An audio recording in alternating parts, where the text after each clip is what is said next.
The Midwest, where the corn grows tall, the winters are brutal, and sometimes the guys running the local trucking company know a little more about business than they should. For decades, from Chicago to Milwaukee to Kansas City and Omaha, certain gentlemen in nice suits handled problems quietly, very quietly. And now, you can bring that same heartland problem-solving tradition into your own home. Introducing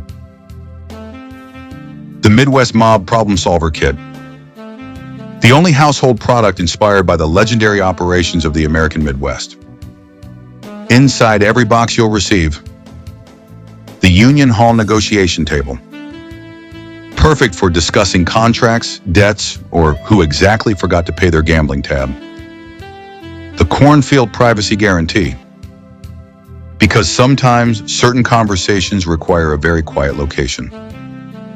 The Teamster's Timekeeper Stopwatch, used to measure exactly how long it takes someone to suddenly remember the truth.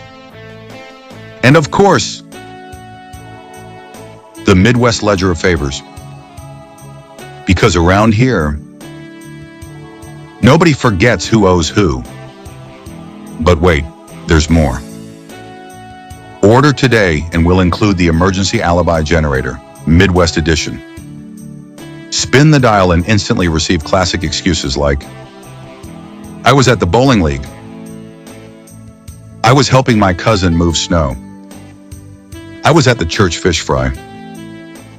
Or the Midwest Classic, I don't know nothing about that. Thousands of satisfied customers from Chicago to Kansas City agree. Sometimes problems don't require lawyers. Sometimes they just require the Midwest Mob Problem Solver Kit. Available now. Exclusively from Pizzaverse Studios and Palermo Productions. Because when things get complicated, the Midwest has always had a way of keeping things nice and quiet.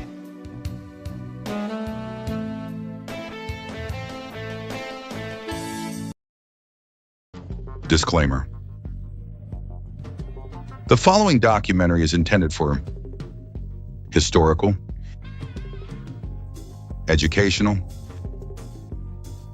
organized crime analytical, Midwestern archaeological, and spiritually exhausting purposes only. Some interpretations presented herein remain debated by historians, retired FBI agents, former wise guys, and at least one guy named Larry who still insists Kansas City was basically the sixth family. No strip clubs were harmed during production. No casino skim proceeds were transported in suitcases. No members of the Sabella family were available for comment, largely because most of them are dead, incarcerated, or understandably unwilling to discuss bombing people over parking lots. Pizzaverse Studios does not endorse organized crime, extortion, witness intimidation, exploding desk drawers, or settling zoning disputes with dynamite. If your solution to municipal redevelopment involves 10 times the amount of explosives necessary, please seek professional assistance. Now let's get into it. The River Quay War. How Kansas City Lost Las Vegas. A Pizzaverse Studios documentary. A Palermo Productions original. Written by Bambi Palermo. Narrated by Vincent DiPrio. Produced by Pizzaverse Studios. Research compiled from court records, newspaper archives, Senate testimony, FBI investigations, and people who apparently never learned the phrase, "Maybe we should calm down." People think of mob wars and imagine New York, Chicago, Las Vegas. They imagine flashy nightclubs, mansions, silk suits. John Gotti standing outside a social club pretending reporters don't exist. Nobody thinks about Kansas City. Nobody thinks about old brick warehouses near a produce market. Nobody thinks about strip clubs, parking lots, or businessmen arguing about liquor licenses. But that's exactly where one of America's most destructive mafia wars began. And it nearly destroyed the most profitable criminal enterprise the Midwest ever built. This is the story of 12 dead men, a riverfront district reduced to rubble, a witness who broke every rule, and a Las Vegas skim operation worth millions of dollars that collapsed because a handful of gangsters couldn't stop fighting over a few city blocks. This is the Kansas City Mafia war most people never heard about. And the war the Mafia itself would probably prefer you forget.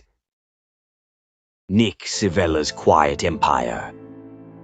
People tend to imagine Mafia bosses as larger-than-life characters. Flashy suits, big houses, Cadillacs parked outside expensive restaurants. Men who wanted everyone to know exactly who they were. Nick Civella was almost the complete opposite. Giuseppe Nicoli Civella was born on March 19, 1912, in Kansas City's old Italian North End, a neighborhood crowded with immigrants, small grocery stores, produce markets, and families trying to build new lives in America. By the time he was a teenager, he already had a juvenile record. By his 20s, he was involved in gambling. And by 1953, following the decline of earlier Kansas City bosses, Civella emerged as the head of the family. Nick Civella stood only about 5 feet 5 inches tall.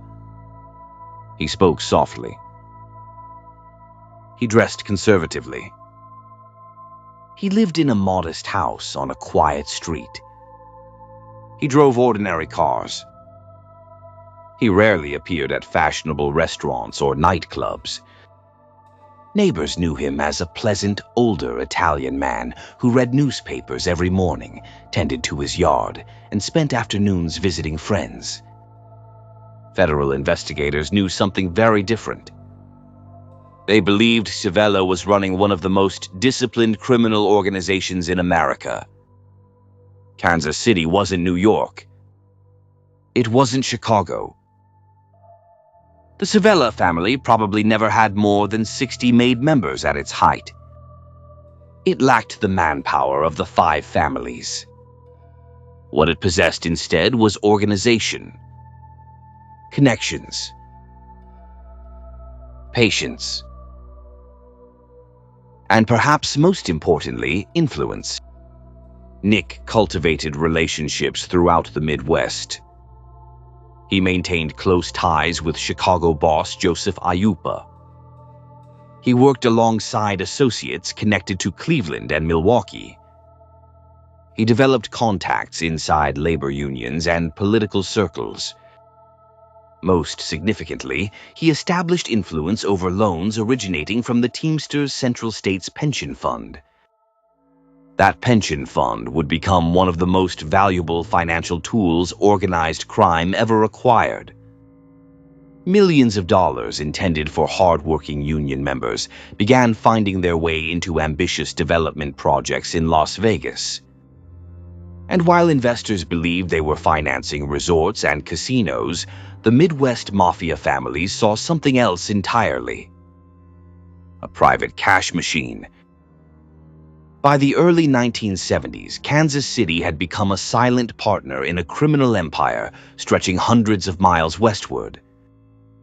Nick Civella wasn't interested in celebrity. He wasn't interested in headlines. He didn't need people to fear him. He preferred people underestimate him. He understood that attention brought scrutiny. Scrutiny brought investigations. Investigations brought wiretaps. And wiretaps eventually brought prison. For nearly 30 years, his strategy worked. Kansas City remained quiet, orderly, stable. Disputes were handled discreetly. Business continued uninterrupted. Money flowed. No bodies littered the streets. No newspapers called Kansas City a war zone. By the mid-1970s, Nick Civella appeared untouchable. He had political protection, allies throughout the Midwest, a family that obeyed orders, and access to millions of dollars generated by Las Vegas casinos. He had spent decades constructing a criminal corporation that functioned almost perfectly. Unfortunately for Nick Civella, organized crime has a recurring problem. Eventually, somebody looks at a profitable business they already control and decides they also need the parking lot, and the building next door, and the strip club down the street. And before long, an empire built over 30 years finds itself one zoning dispute away from becoming a demolition project. That project was called the River Quay, and it was about to change everything. Teamster money and the Vegas skim. By the early 1970s, Nick Civella wasn't simply running gambling rackets in Kansas City. He was helping oversee a money pipeline that stretched from the Midwest to the neon lights of Las Vegas. And it all began with pension money. The Central States Pension Fund, controlled by officials within the Teamsters Union, held hundreds of millions of dollars intended to provide retirement benefits for working men and women. Organized crime figures across the Midwest discovered something remarkable. If they could influence who received loans from the pension fund, they could effectively finance entire casinos without risking their own money. The arrangement was elegant and illegal. Money from the pension fund was loaned to developers willing to cooperate. The developers built casinos. The casinos generated enormous amounts of cash, and portions of that cash quietly disappeared before accountants ever recorded it.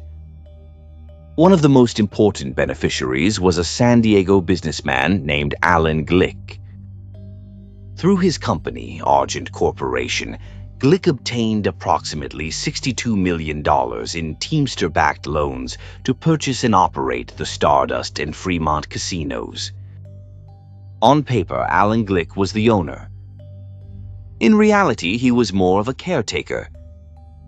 The true beneficiaries were powerful organized crime figures scattered throughout the Midwest. Nick Civella represented Kansas City. Joseph Iupa represented Chicago. Other interests reached into Cleveland and Milwaukee. They rarely appeared in Las Vegas.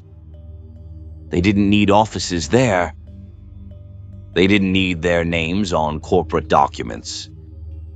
All they needed was access to the skim. The skim was surprisingly simple. Every day, casino cash arrived in the count room. Employees counted stacks of bills from slot machines, table games, restaurants, and entertainment venues. Before those figures became official records. Before auditors reviewed the totals. Before taxes could be assessed. A portion of the money disappeared. Sometimes it was thousands. Sometimes tens of thousands. Over months and years, it became millions. Cash was packaged, placed into suitcases, handed to trusted couriers, driven or flown eastward. eventually arriving in homes and social clubs hundreds of miles away from Nevada. From there, it was divided among participating families. Federal investigators later estimated that Kansas City's share alone ranged from approximately $400,000 to as much as $2 million annually. Tax-free, difficult to trace, and incredibly lucrative. Nick Savella had spent decades building relationships that made this possible. He had influence. He had discretion. And most importantly, he had discipline. For years, the system operated almost flawlessly. No gunfire. No headlines.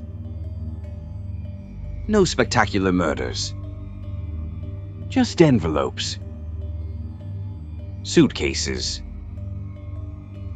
Kitchen table meetings. And men quietly becoming wealthy while tourists in Las Vegas believed they were merely funding another weekend vacation. Nick Savella had finally achieved what many mob bosses dreamed about. He didn't need bookmakers. He didn't need hijackings. He didn't need street crews collecting gambling debts. Las Vegas was producing money faster than Kansas City could spend it. Which raises an obvious question. If Savella already possessed one of the most profitable criminal enterprises in America, why would anyone risk everything for a few strip clubs near a riverfront redevelopment district? Because organized crime suffers from a chronic condition. The symptoms include greed, terrible impulse control, and an almost supernatural inability to walk away from easy money. The men responsible for that problem were two brothers, Joe Camisano and Willie Camisano, and they were about to discover a place called the River Quay. The Camisano brothers moved to the River Quay. By the mid-1970s, Joe and Willie Camisano had a problem. For years, they controlled much of the action along Kansas City's West 12th Street Strip. Adult bookstores, after-hours clubs, strip joints, bars that somehow stayed open later than everyone else. The entire Tenderloin operation. It wasn't glamorous, but it was profitable. Then the city decided it had seen enough. Code enforcement officials began shutting businesses down. Licenses were revoked. Vice raids increased. Buildings were condemned. One by one, the old West 12th Street operations disappeared. The Camisanos needed a new home. And that's when they noticed the River Quay. To understand why everyone wanted the River Quay, you have to picture Kansas City in the early 1970s.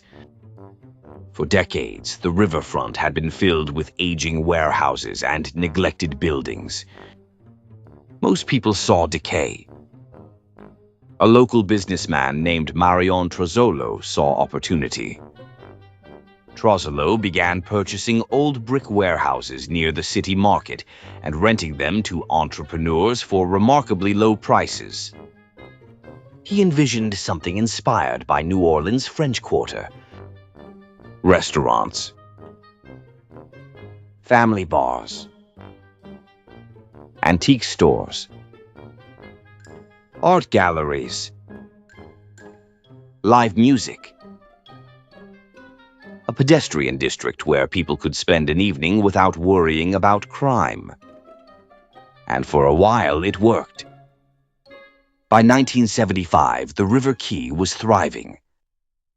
More than 60 businesses operated there. Crowds packed the sidewalks on weekends. Money was flowing. And one of the district's biggest success stories was a bar called Poor Freddy's. Poor Freddy's opened on September 15, 1972. Its owner was Fred Harvey Bonadonna. Fred was an unusual figure. His father, David Bonadonna, was a Kansas City Mafia soldier.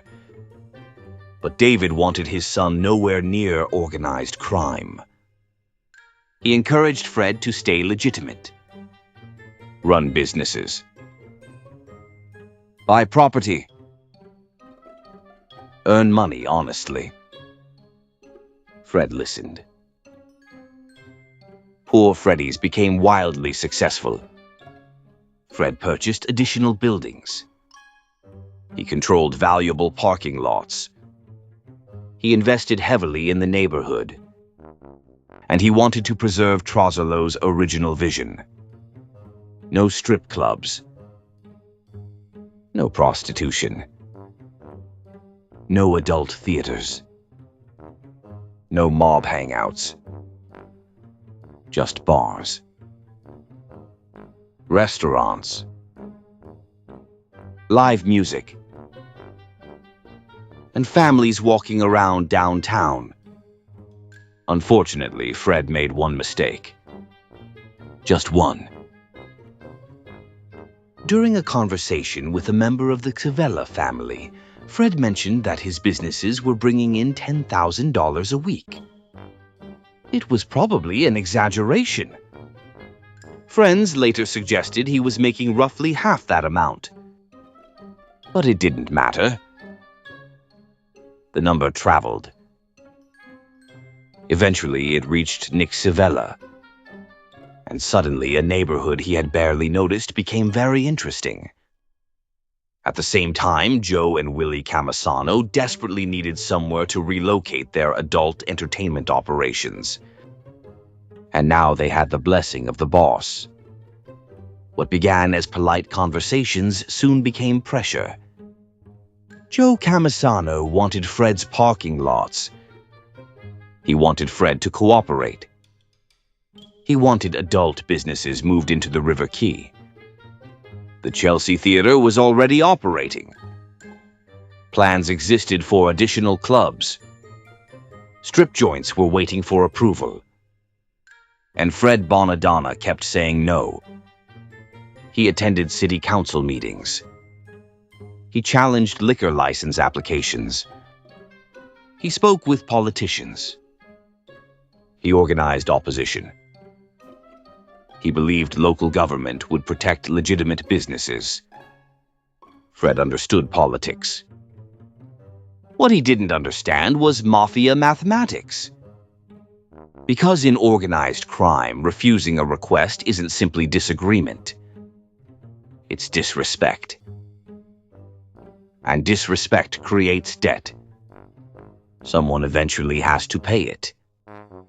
Usually with money. Sometimes with fear. And occasionally, with a body in the trunk of a car. That body belonged to Fred's father, David Bonadonna. And his murder would turn a business dispute into a war. The first body, David Bonadonna, dies.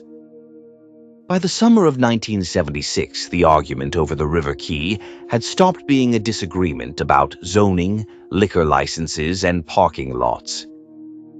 It had become a test. Would Fred Bonadonna back down, or would he continue standing in the way of men who were accustomed to hearing only one answer? David Bonadonna already knew what the answer would be.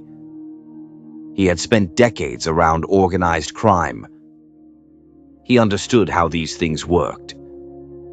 He knew that when powerful men become interested in your business, they rarely lose interest. And when somebody embarrasses them publicly, they usually don't forget. David reportedly warned his son that trouble was coming. He told Fred that if they killed him, Fred would be next. It was not paranoia. It was experience.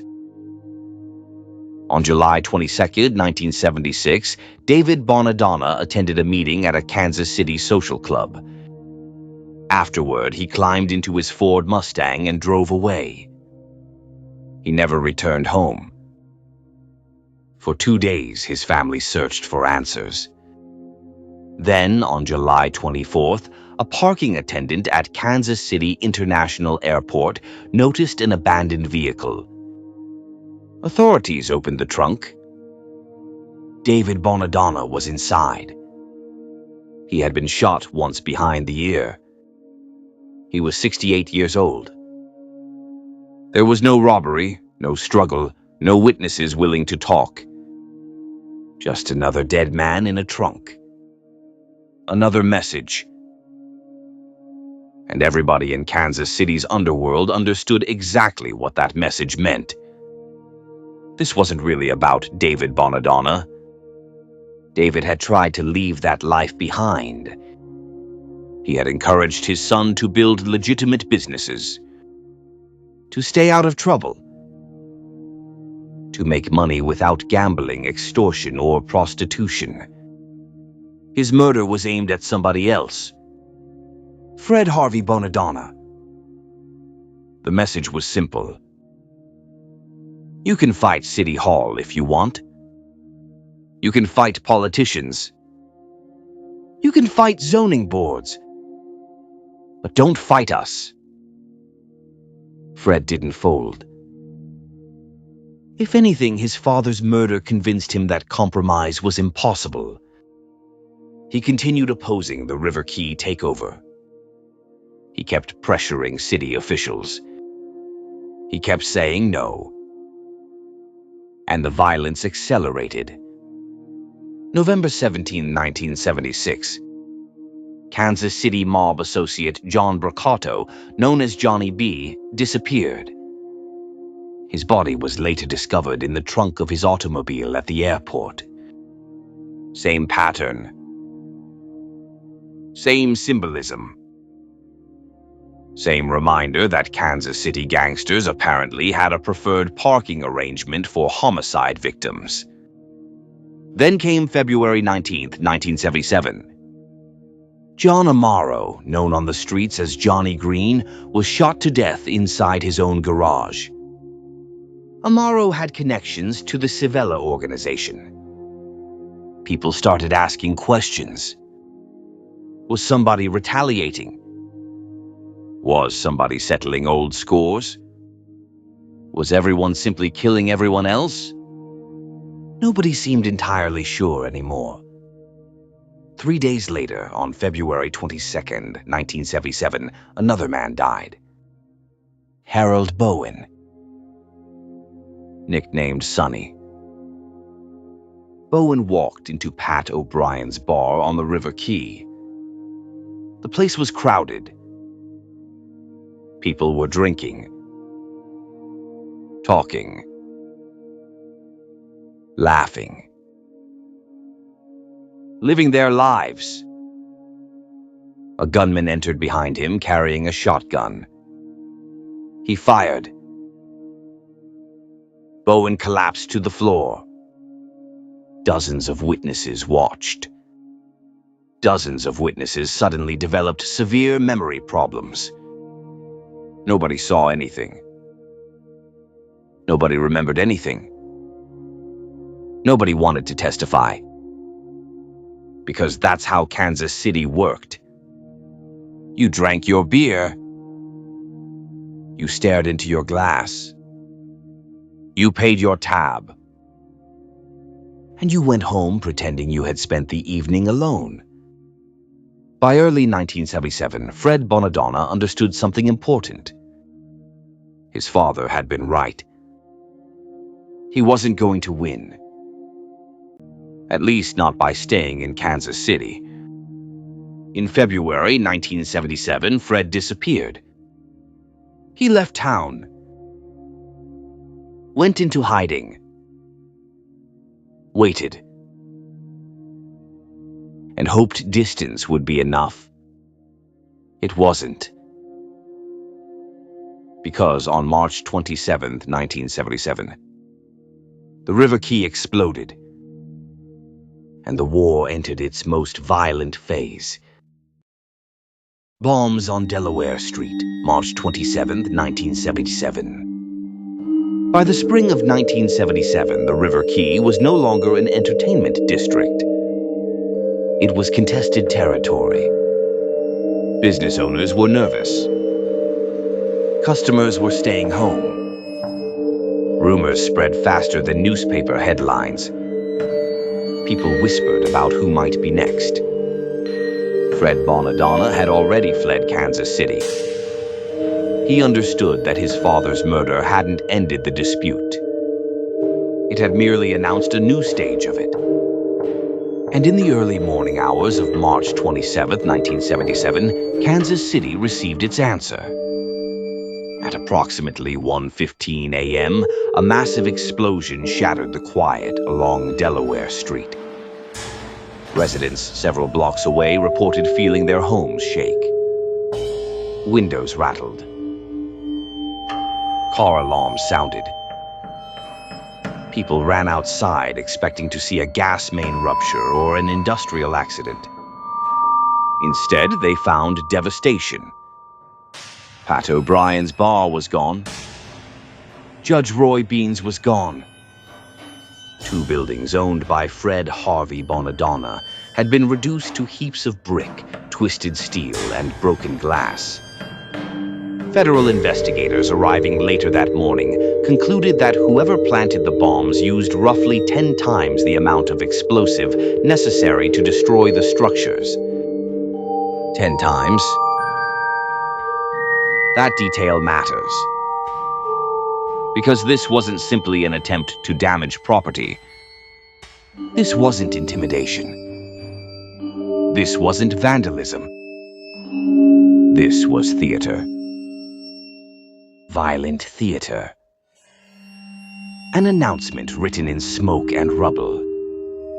A declaration that said, "We asked nicely. Then we asked firmly. Then we killed your father. Now we've removed the buildings too." Authorities immediately suspected organized crime involvement.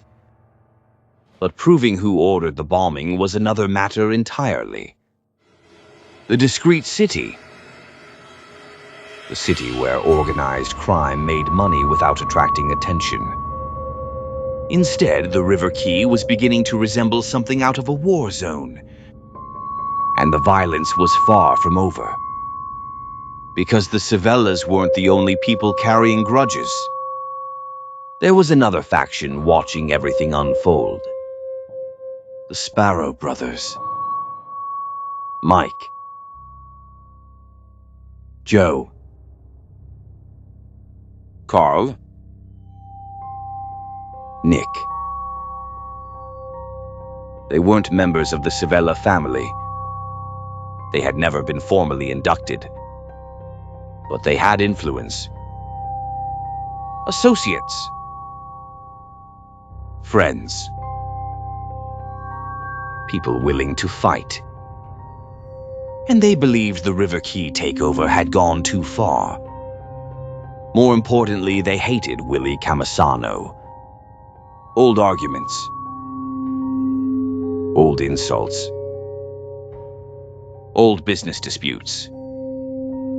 Years of resentment. The bombing campaign gave them an excuse to settle every score they had been carrying. And unlike businessmen and politicians, the Sparrows intended to answer violence with violence. Kansas City's quiet empire was about to become an actual mob war. And soon people would start dying faster than anyone could keep track of.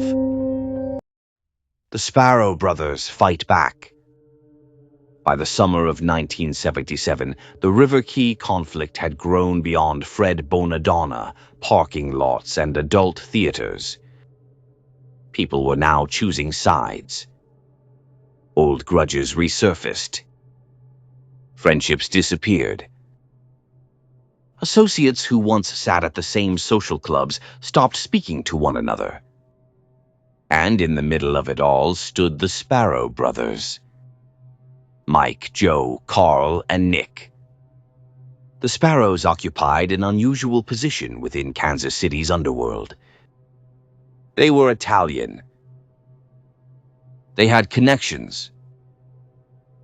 They earned money. They commanded loyalty. But they were never formally inducted into the Civella family. They remained outsiders, useful when needed, ignored when convenient. And they never forgot it. For years, the Sparrows believed they deserved more respect than they received. They felt overlooked, marginalized, treated as second-class players by men they considered no smarter and no tougher than themselves. The River Quay conflict became the final insult. To the Sparrows, the murder of David Bonadonna, the bombing campaign, and the takeover attempt represented more than greed. It represented recklessness. Kansas City had always prospered because it stayed quiet. Money flowed when nobody paid attention. Bodies attracted police. Bombs attracted federal agents. And federal agents asked uncomfortable questions. The Sparrows believed the Civellas and the Camisanos had abandoned decades of discipline.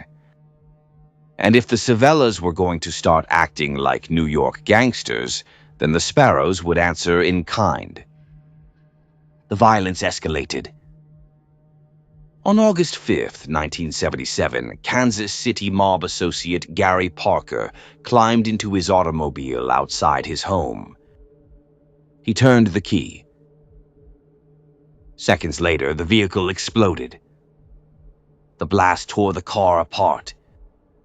Family members inside the house heard the detonation and rushed outside.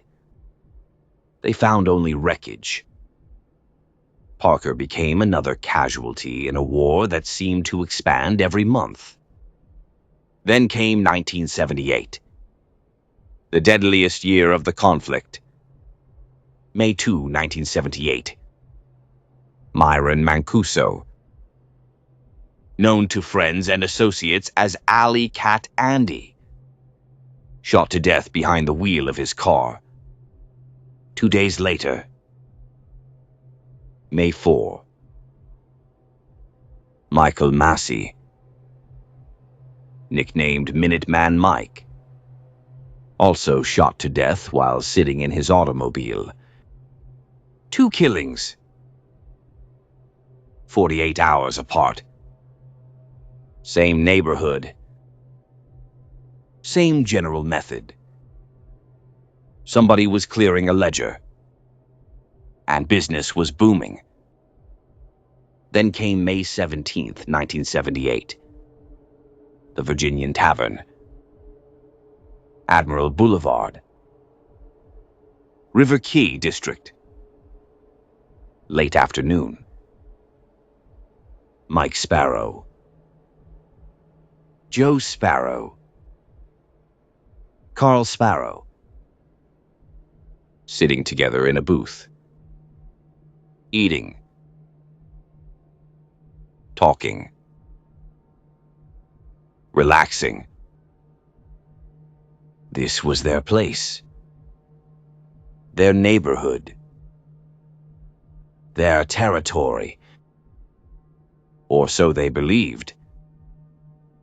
Then the front door opened. Several gunmen walked inside.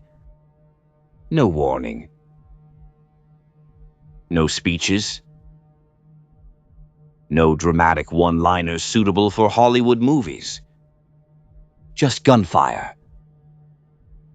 A lot of it. Bullets ripped through the booth. Glass shattered. Customers dove for cover. Mike Sparrow was killed instantly. Joe Sparrow was wounded but survived. Carl Sparrow was struck in the spine. He survived. But he would never walk again. For the remainder of his life, Carl Sparrow operated businesses, attended meetings, and plotted revenge from a wheelchair. And he never forgot who put him there. By now, the casualty count was staggering. David Bonadonna, John Brocato, John Amaro, Harold Bowen, Gary Parker,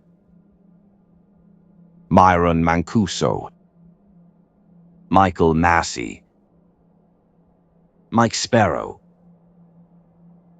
8 dead men. Less than 2 years.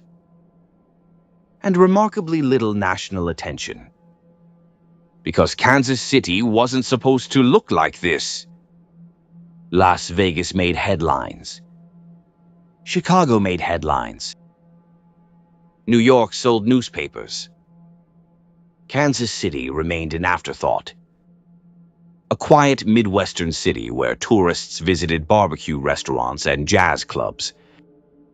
Not a place where rival factions settled disputes with shotguns and automobile bombs. But mob wars have consequences beyond funerals. They create fear, distrust, chaos. And perhaps most dangerous of all, they create distractions. While Nick Savella struggled to keep his family from splintering apart, the Federal Bureau of Investigation was quietly listening. And what they were about to hear would destroy everything he had spent 30 years building. Operation Strawman. The FBI listens in. Mob wars have a funny habit. Nobody notices the police standing in the corner because everyone is too busy trying to kill each other. By 1978, Nick Savella had a serious problem. For more than 30 years, he had operated one of the most disciplined mafia families in America. Kansas City wasn't supposed to be chaotic. It wasn't supposed to produce headlines. It wasn't supposed to produce witnesses. And it certainly wasn't supposed to produce enough murders for federal agents to start asking questions about everything else the family was doing. But that is exactly what happened. The River Quay War had become a distraction. Nick Savella was fielding calls about shootings, bombings, disappearances, retaliation. Men demanding permission to strike back. Men demanding protection. Men demanding revenge. All while millions of dollars continued flowing out of Las Vegas. The skim still depended on secrecy. It depended on discipline. It depended on everyone keeping their mouths shut. And unfortunately for Nick Savella, some people simply cannot resist talking. The FBI had already been watching the Kansas City family for years. Now agents intensified their efforts. They launched an investigation known as Operation Strawman. Their attention focused on a familiar gathering place. The home of Carl Savella, Nick's brother, known to friends as Cork.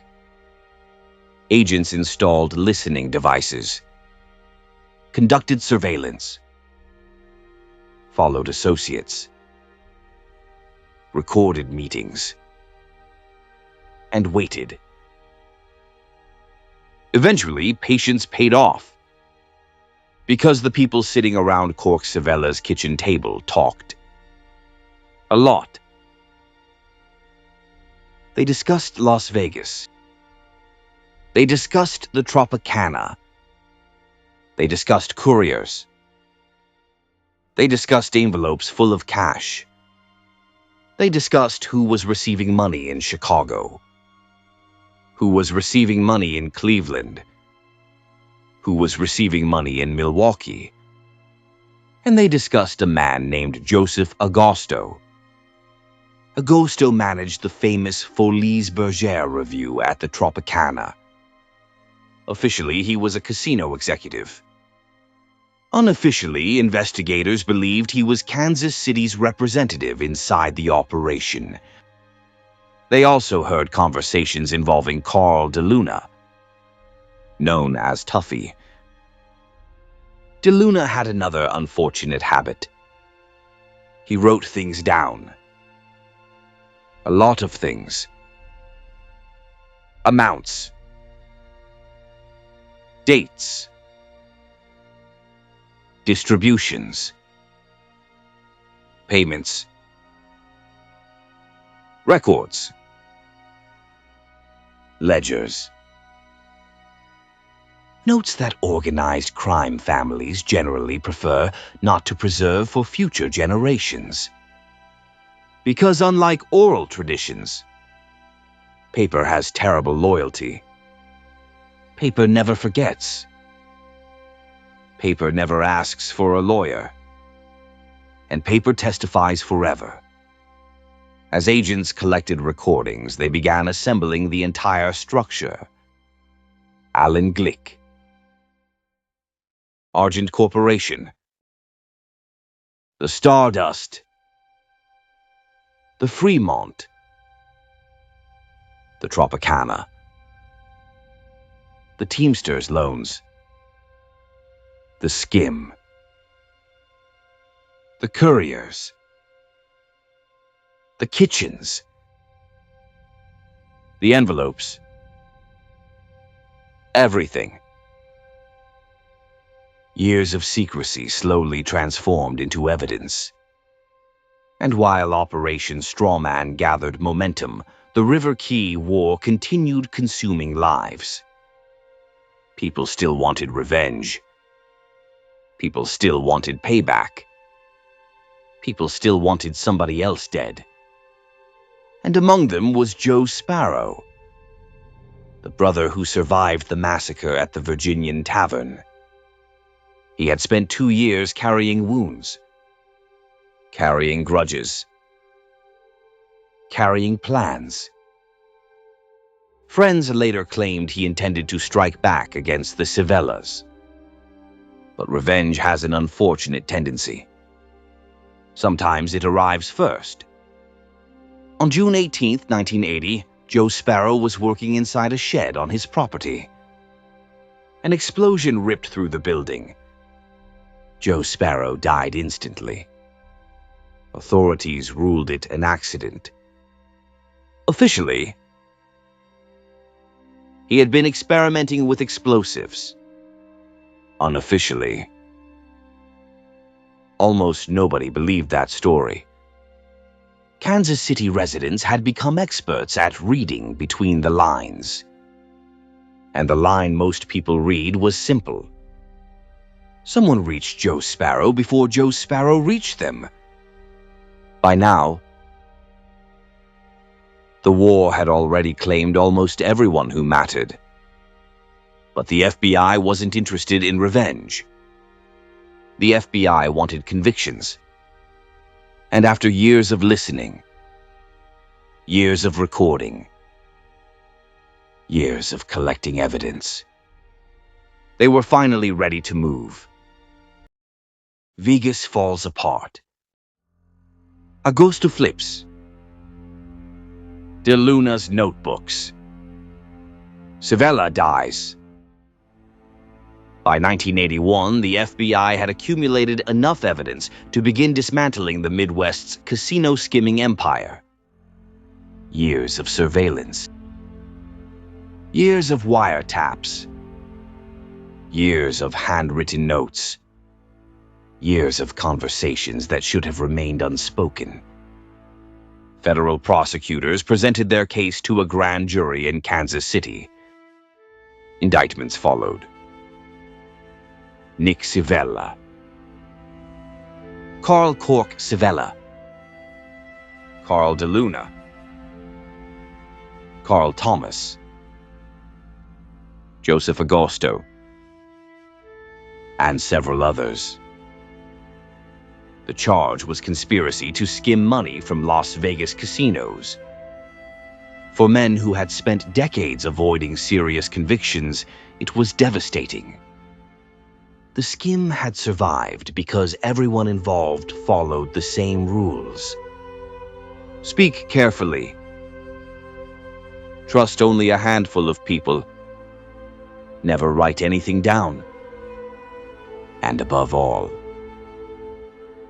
never allow outsiders to know how the money moves.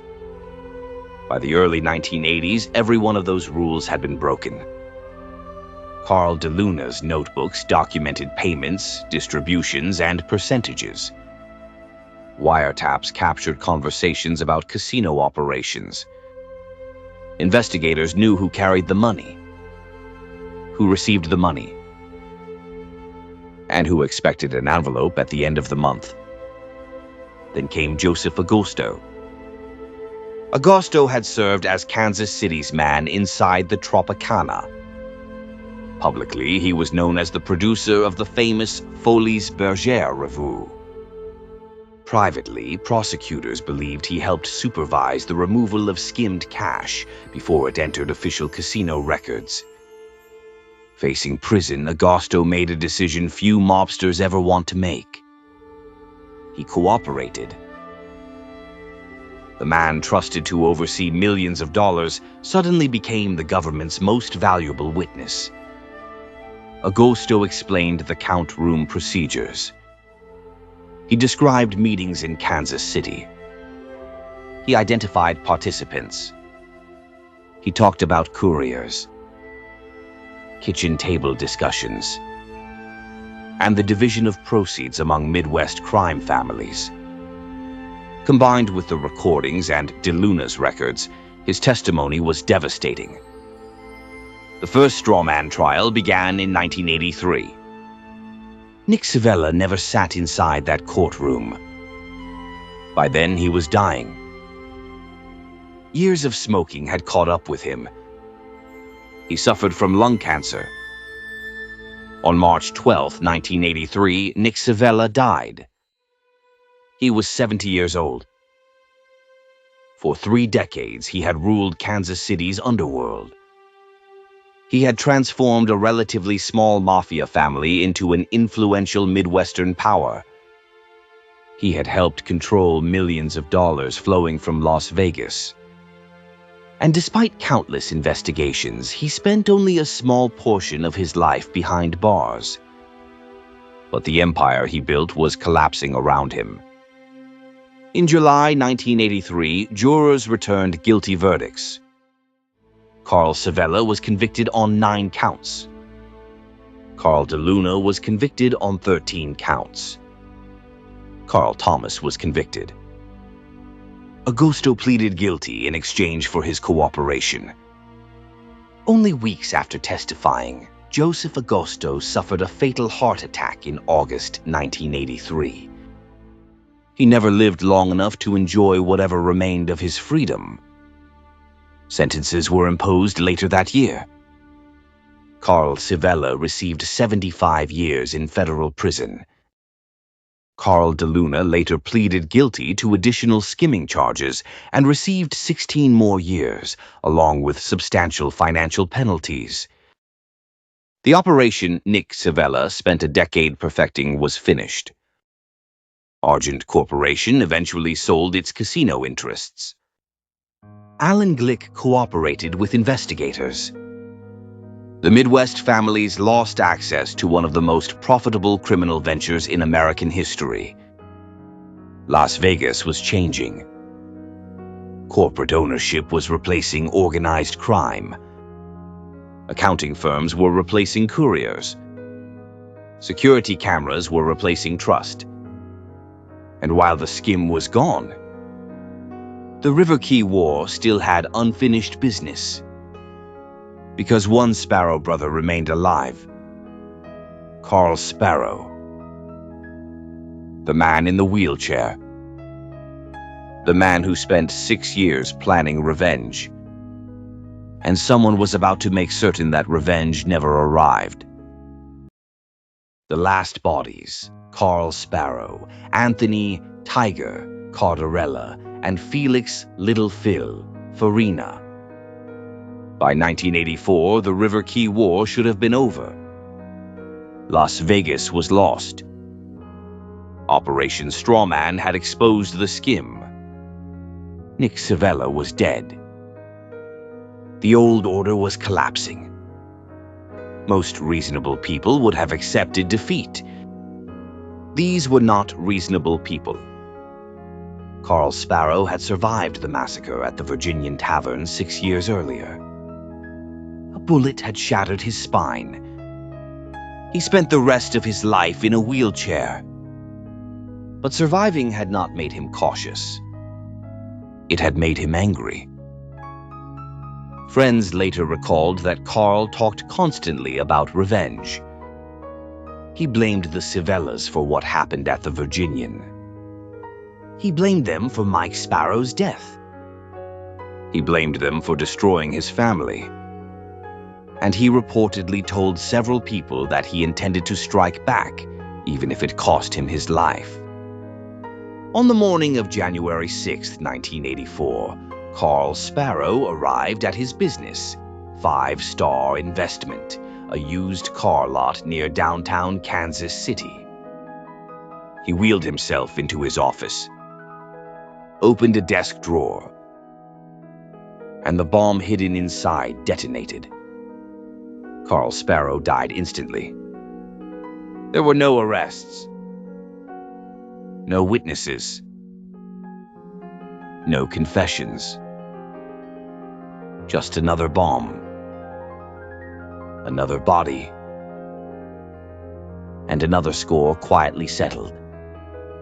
A month later, another longtime Kansas City Mafia figure disappeared. Anthony Cardarella, known on the street as Tiger. Cardarella vanished on February 9, 1984. For 18 days, nobody knew where he was. Then authorities discovered his body. February 27. Inside the trunk of a car. Strangled. It was a familiar ending. Kansas City gangsters seem to possess an almost obsessive attachment to automobile trunks. Apparently, someone never informed them that cemeteries already came with storage space included. Then came the final killing. September 1984. Felix Farina, nicknamed Little Phil, a mafia captain, an ally of Cardarella, a man who had survived years of violence only to discover that longevity in organized crime usually means people simply haven't gotten around to murdering you yet. Farina was standing outside his home when gunfire erupted. He was killed in front of the house. And with his death, the River Quay War finally sputtered to an end. By then, 12 men connected to the conflict had died. David Bonadonna, John Brocato, John Amaro, Harold Bowen, Gary Parker, Myron Mancuso, Michael Massey, Mike Sparrow, Joe Sparrow, Carl Sparrow, Anthony Cardarella, Felix Farina. 12 men. 8 years. Countless retaliations. Millions of dollars lost. And an entire criminal empire weakened beyond repair. Ironically, very few people outside Kansas City even noticed. Because by the mid-1980s, America had already moved on. People were paying attention to New York, to John Gotti, to the 5 families, to flashy gangsters giving interviews and walking around in expensive suits. Kansas City was never glamorous. Kansas City was practical. It made money quietly, buried bodies quietly, and when everything finally collapsed, it disappeared quietly too. But the River Quay itself would remain, scarred, changed, and largely forgotten. The city that never recovered. By the end of 1984, the River Quay War was finally over. No peace treaty was signed. No one declared victory. Nobody gathered for handshakes. Nobody admitted responsibility. People simply stopped dying. There was no one left worth killing. The Civella organization survived, but it was badly damaged. Nick Civella was dead. Carl Civella would spend the remainder of his life in federal prison, dying there in 1994. Carl DeLuna eventually completed his sentence, only to die a few years after his release. The Midwest skim that had quietly siphoned millions of dollars from Las Vegas casinos was gone. Argent Corporation lost control of its properties. Alan Glick cooperated with federal authorities and walked away. Corporate ownership moved into Las Vegas. Accountants replaced couriers. Compliance officers replaced bookmakers. And casino executives became more worried about shareholders than mob bosses. The age of mafia control in Las Vegas was effectively finished. Back in Kansas City, the River Quay never recovered. Before the violence, Marion Trozzolo had envisioned something special. A Midwestern version of New Orleans' French Quarter. Brick streets. Live music. Restaurants. Art galleries. Families walking along the riverfront. For a brief period, it worked. The district thrived. Businesses prospered. People believed downtown Kansas City finally had an entertainment destination capable of attracting visitors from across the region. Then came the murders. The bombings. The newspaper headlines. The fear. Customers stopped coming. Businesses closed. Investors backed away. By the early 1980s, many of the buildings Trozzolo restored sat partially vacant. Today, the neighborhood is known as the River Market. Some structures remain. Others have been renovated. Streetcars pass nearby. People visit farmers' markets. Tourists drink coffee at Key Coffee and rarely realize they are standing in a place that once resembled a low-budget version of a war zone. Most Kansas Cityans have never heard of David Bonadonna. They don't know who Mike Sparrow was. They don't recognize the names Anthony Cardarella or Felix Farina. And many have never heard of Operation Strawman. Yet the consequences of those events reshaped organized crime in America. The River Quay War demonstrated something historians, investigators, and even former gangsters eventually came to understand. The Mafia's greatest enemy was never the FBI. It was greed. Nick Civella had almost everything a Mafia boss could want. Political connections. Influence within the Teamsters. Powerful allies in Chicago, Cleveland, and Milwaukee. Access to millions of dollars flowing out of Las Vegas. A disciplined family that had avoided major internal conflict for decades. And he risked all of it over a few strip clubs. Parking lots. Adult theaters. And several blocks of riverfront real estate. The FBI did not destroy the Kansas City family because federal agents suddenly became geniuses.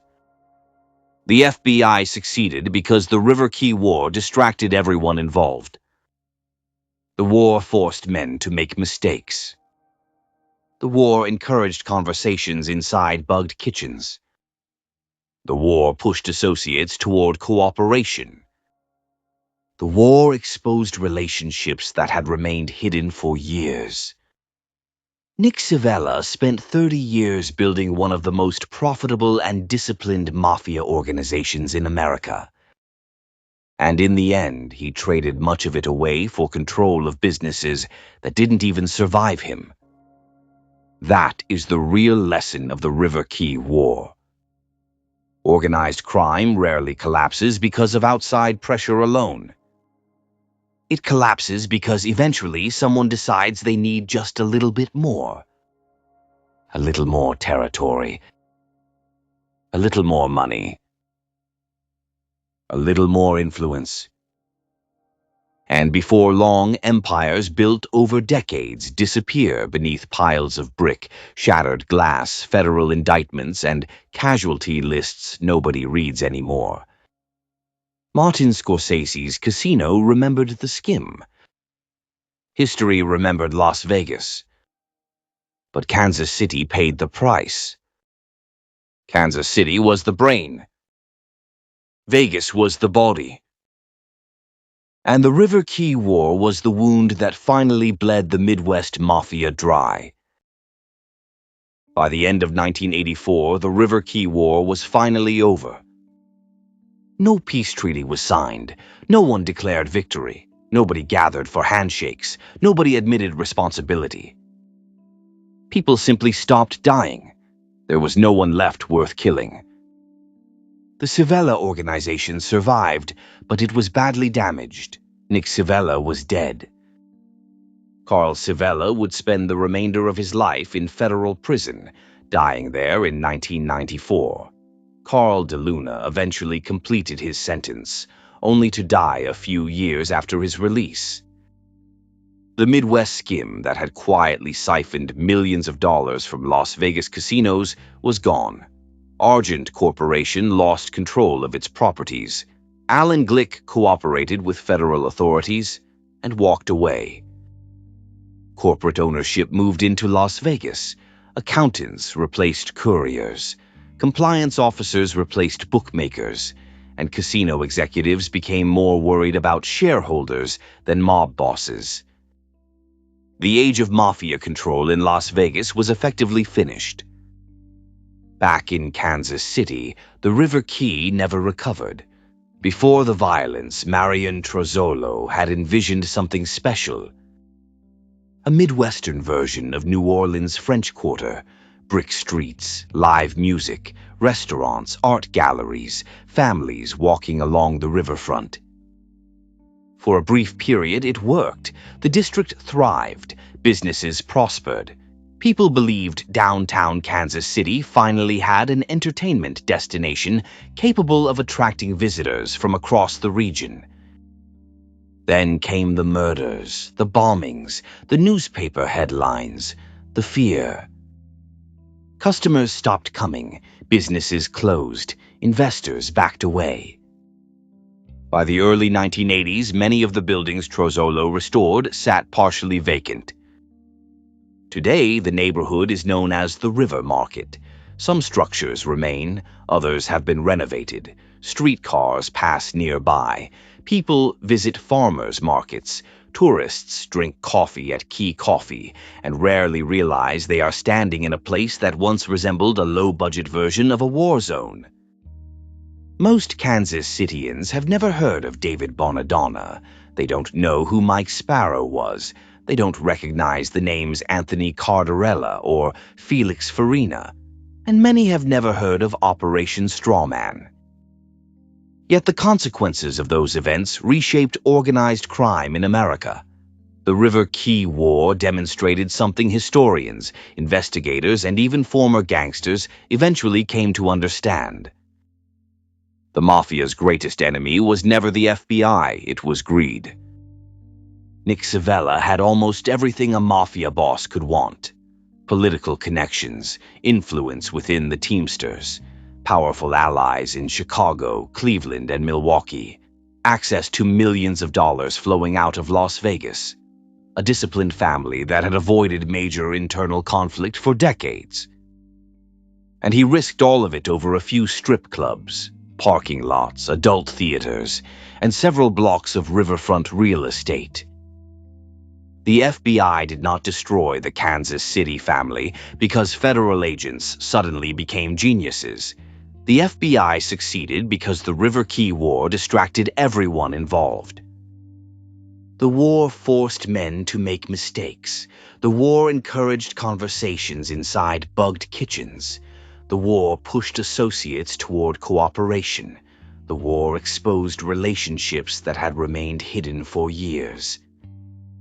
Nick Civella spent 30 years building one of the most profitable and disciplined mafia organizations in America, and in the end he traded much of it away for control of businesses that didn't even survive him.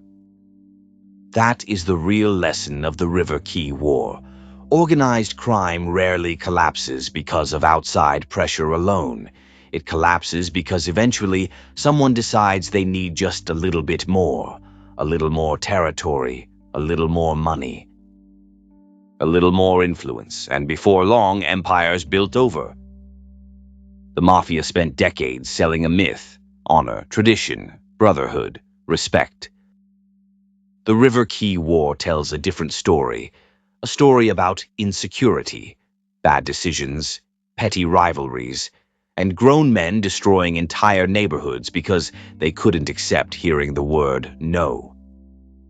12 men died, millions vanished, Las Vegas changed forever, and an entertainment district that once promised live music and family restaurants became little more than a footnote in organized crime history.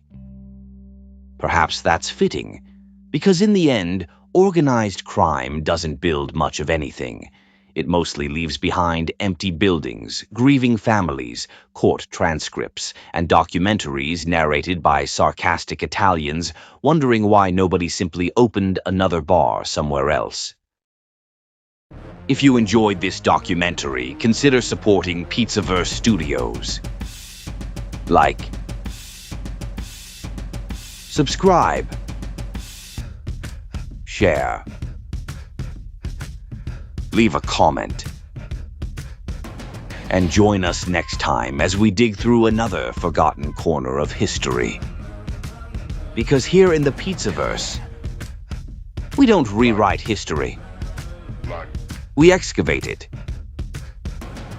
Sometimes with archival newspapers, sometimes with Senate testimony, and occasionally with enough FBI wiretap transcripts to make everyone involved wish they'd taken up bowling instead. Special thanks to everyone supporting Pizzaverse Studios. The historians, the archivists, the retired agents, the newspaper collectors, the organized crime researchers, and the people of Kansas City, who simply wanted a nice riverfront district and somehow ended up starring in an unofficial sequel to The Godfather, directed by urban planners and demolition experts.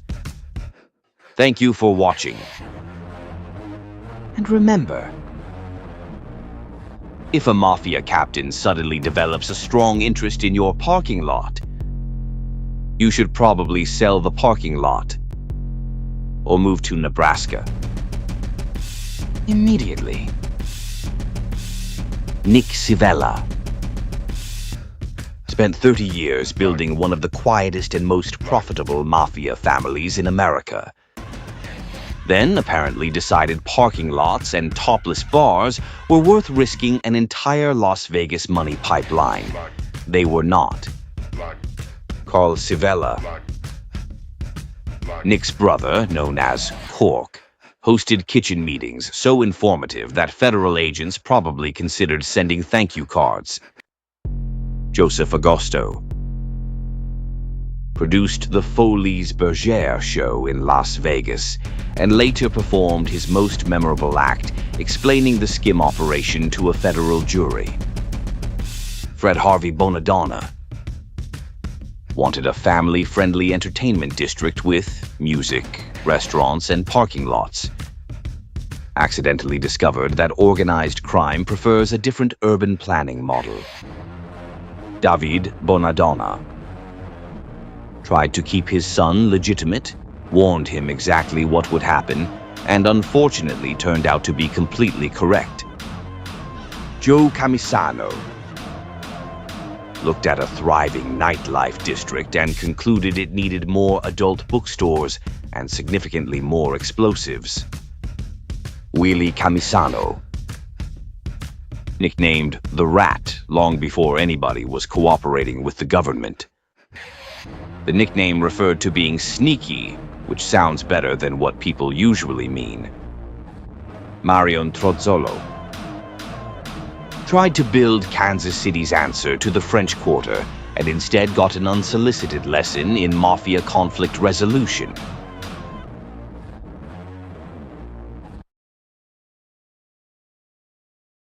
In the mood for organized crime but tired of boring legal businesses? Well, sweetheart, have we got the opportunity for you?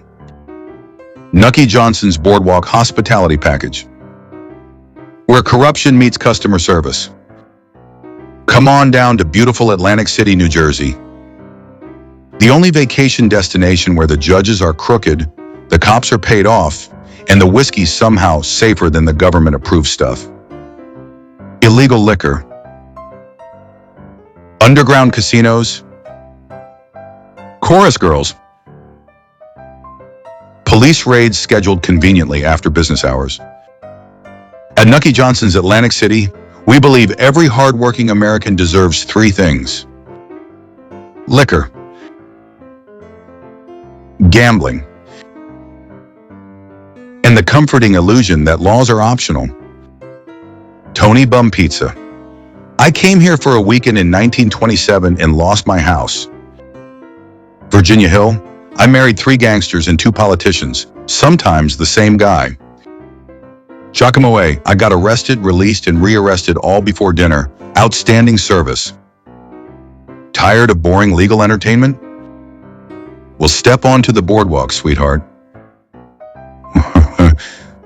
Where every hotel comes with ocean views, bootleg whiskey, mild federal surveillance. Side effects include tax evasion, political corruption, gambling addiction, mysterious disappearances, becoming friends with Al Capone. Enjoy a handcrafted cocktail made with only the finest mystery alcohol from Canada, Cuba, or somebody's bathtub in Newark. Results may vary. And remember, when the law becomes inconvenient, Atlantic City becomes profitable. Nucky Johnson's Boardwalk Hospitality Package. The ocean breeze smells like cigars and federal crimes. Offer void if Elliot Ness shows up. Management not responsible for Tommy gun incidents. Missing accountants. Disappearing witnesses. Or sudden IRS attention. Please gamble responsibly. Or don't. We ain't your father.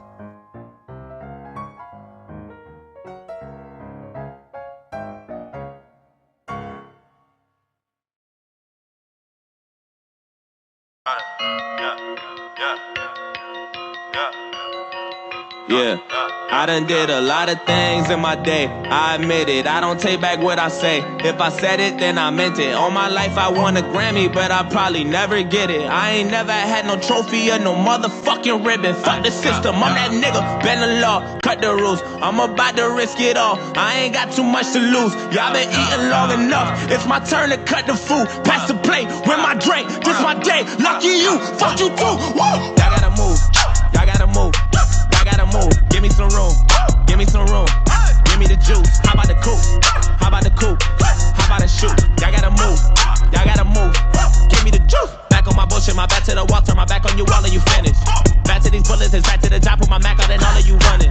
Back on my hood shit, it's back to the pushing, these taxing, I'm actually pumping. Can't fuck with you rappers, you practically sucking. You might have went platinum, but that don't mean nothing. I'm actually buzzing this time. Straight out the kitchen, I told them the oven is mine. I do not fuck with you guys. If I don't kill you, just know you gon' suffer this time. I ain't no gangster, but I got some bangers, some chains and some blazing, a couple of nines. Choppers and jimmies, a partridge, a petri. My 20s and Christmas was nothing but lies. I run at you hard like a sumo.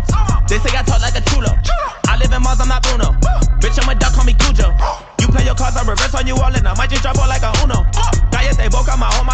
mucho gusto and all of you culo. Never better to level up in the ghetto, looking for something I probably can never find now. Shit get relevant till the beat die down. The stupid niggas just really want me tied down. I've been alone and I never needed nobody, just only me and my shawty. I tell these niggas to lie down. Keep all the money, I never wanted a lifestyle, but I pray to God I'm gonna be all right now. I said ain't no love for the other side or anyone who ever wants smoke.